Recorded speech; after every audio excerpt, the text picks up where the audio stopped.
Ngayong araw nga pala ay last day na namin na magkasama. Bago siya umulis ay nag-request nga pala muna ako ng ulam. I mean, hindi man ako nag-request. Tinanong niya kasi ako anong ulam mong gusto ko. Eh nakatikim kasi ako na masarap na chop suey. Kasi sabi ko gusto ko ay chop suey. Ito mga nakarang araw kasi puro na kami manok at baboy. Kaya ngayon gusto ko ng maggulay at saka isda. Bali first time din pala niyang lulutuin itong chop suey. Kaya ito lahat ng gulay at ingredients ay binili na namin. Bali bago kami pumunta dito sa palengke ay meron na kami mga listahan. Akala ko nga mas mahal pa to kaysa sa baboy at saka sa manok. Mas nakatipid pala ako dahil mura ang isda at mga gulay. Pagkatapos mamili ay umuwi na nga agad kami. At dahil nga hindi ako marunong magluto, tanong ako sa kanya kung pwede ko itulong. Ang sabi niya, hiwain ko lang daw tong bell pepper sa tatlo. Kaya ganoon ang hinawa ko. Yung isang bell pepper, hiniwa ko sa tatlo. Tapos hiniwa ko pa siya sa gitna para dumami. Saka gustuhan kong tumulong, ay mali pa yata itong nagawa ko. Pantis. Sabi mo, hiwain ko sa gitna. Gitna, pahiga pa ganun. Paganto? Oo. Hindi ko alam. Gitna, sabi ko gitna pa ganun. Hindi ba ganun? Sabi mo kasi hiwain ko sa tatlo, tapos hiwain ko sa gitna. Kaya nga, tatlo, tas ganunin mo. Hindi ko alam. Yes, maganda mas marami. Hindi ka naman nakain ito.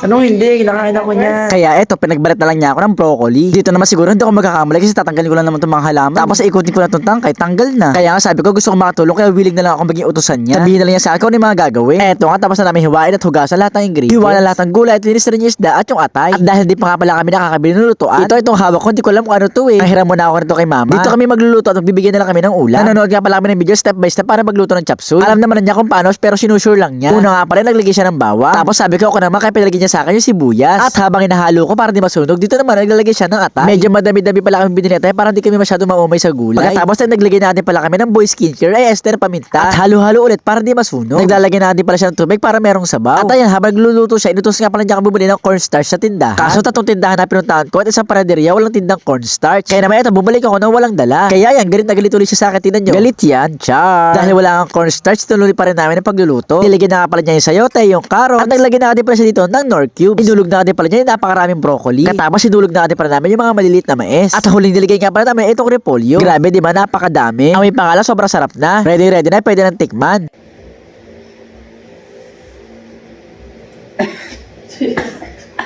Masarap na. Masarap na nga. Naubulang ako pero masarap. Sarap na nga, sakto lang. Eto nga luto na at eto na, finish sakto tanghali na kaya kakain na kami. Dito nga nagsasandok na siya at ako naman ang maghahain. Tignan niyo naman oh, di ba? Itsura pala sobrang sarap na. Eto naman yung galunggong na pinirito na nga din pala namin. O siya, kain na na.